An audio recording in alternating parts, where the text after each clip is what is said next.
বাংলা একটা প্রবাদ বাক্য আছে না, বেউকুফ পায় যারে দুই হাতে কিলায় তারে। আমরা বেউকুফ, এই জন্য আমাদেরকে দুই হাতে কিলাইতেছে না। বিশ্বাস হয় না? কিলাইতেছে না? না, আমারটা তো ভালো মতো শুনতেই আছেন না, বুঝবেন করতে পার। দুই হাতে কিল খাইতেছে মুসলমান, আনলিমিটেড শুনতেছে, আর সব পয়সা ইসরায়েলে যেতেছে। ইন্টারনেটের হেড অফিস কোথায়? ইন্টারনেটের মালিক কে? ইসরায়েল, ইহুদি। আমাকে চিনাইতে হবে না, আমি চিনি। এই জন্য বলতেছিলাম, যাক আমি যেটা বুঝাইতেছি। বলেন কালকে এই চেহারাটা কি করে দেখাবেন? কতটুকু প্রস্তুতি? কি করে দেখাবেন? কি যুক্তি দিবেন? কি তর্ক দিবেন? কি তর্ক করবেন? কি যুক্তি দিবেন? দুনিয়ার কোনো পরিচয় পরিচিতি তো চলবে না। কোরআনী কথা যখন শোনো তো মনোযোগকে উজাড় করে দিয়া শোনো, বা কোরআন যখন শোনো তো মনোযোগকে বিলকুল 100-তে 100 দিয়া শোনো।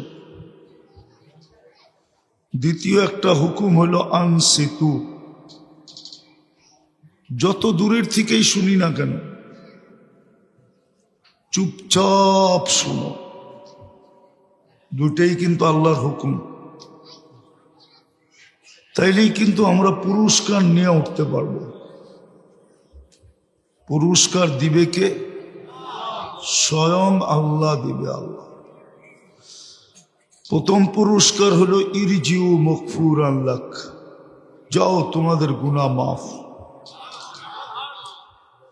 দ্বিতীয় পুরস্কার দিবেন বুদ্দিলা সাইয়্যাতিকুম হাসানাত, গুনার জায়গাগুলা নেকি দ্বারা পরিপূর্ণ হবে।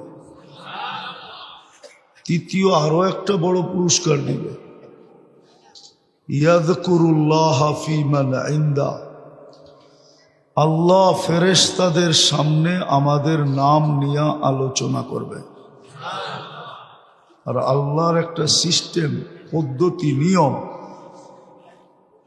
যার ব্যাপারে আল্লাহ ফেরেশতাদের সামনে আলোচনা করবেন তাকে আর কোনোদিন শাস্তি দিবেন না। এই জন্য শয়তান কিন্তু খুব চেষ্টা করবে যাতে মনোযোগ কম হয়, পরিবেশটা নিচুম না হয়, খুব চেষ্টা করবে। কিন্তু আশা রাখবো আমরা শয়তানকে জিততে দিব না, আমরাই জিতব আর পুরস্কার নিয়েই উঠব।